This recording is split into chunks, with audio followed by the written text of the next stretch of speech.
Hello everybody, welcome back to Unique Arts. I am your host, Cosco Picasso.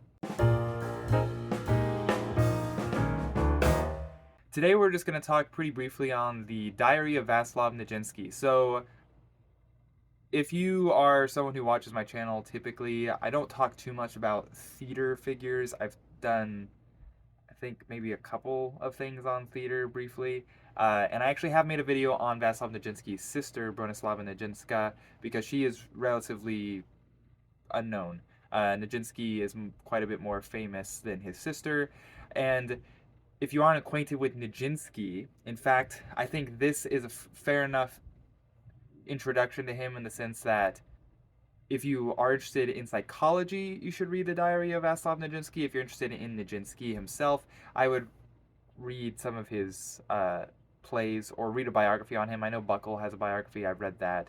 And then also his sister wrote memoirs, which is in many ways is essentially just a biography of herself, but her brother, who she grew up with.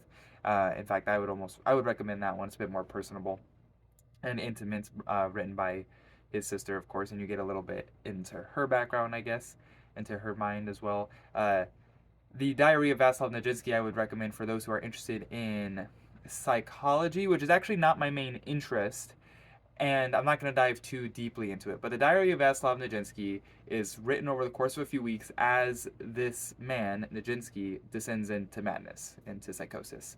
And there is definitely a marked deterioration as you read through the entries. Some of it's odd. Some of it he tries to be relatively philosophical or profound. I think he definitely isn't stupid in many ways. He wasn't really dedicated to academics or anything like that, but I think that he wasn't. I don't think he was a fool, but at this point, obviously, he's losing his mind. And towards the end of it, there's lots of it is just absolute like nonsense, essentially. But lots of his thoughts aren't necessarily far off. Lots of thoughts that other actual philosophers have come up with. I don't think he was really read in way of philosophy, so I don't. So I think lots of those thoughts he was actually coming to of his own accord, and so it's interesting to see. But either way, he was someone who was very famous. People would have known who he was.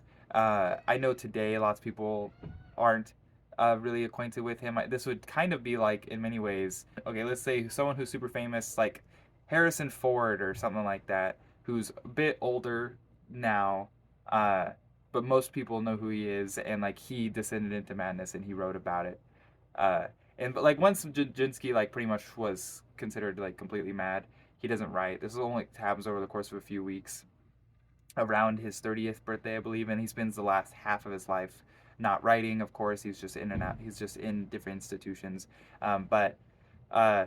Yeah, again, if you're interested in psychology, I would highly recommend reading it. This is not something that I can't think of any other examples of this happening actually that aren't just like someone trying to create the idea of someone descending into psychosis, trying to get the idea of what it might be like for someone to record their own thoughts when they're going insane. But this is actually that case. So if you have wondered about stuff like that, I recommend reading it. It's a pretty quick read.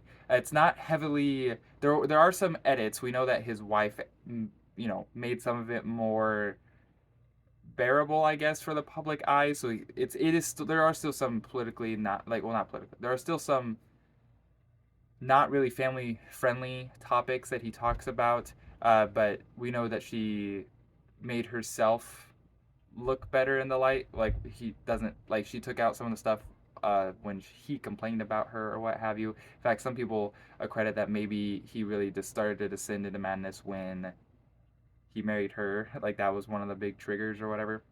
But either way, definitely an interesting read, definitely a unique read. And if you have any questions, I could try to answer to the best of my ability. But please feel free to like and subscribe, and I will see you guys next time. Thanks.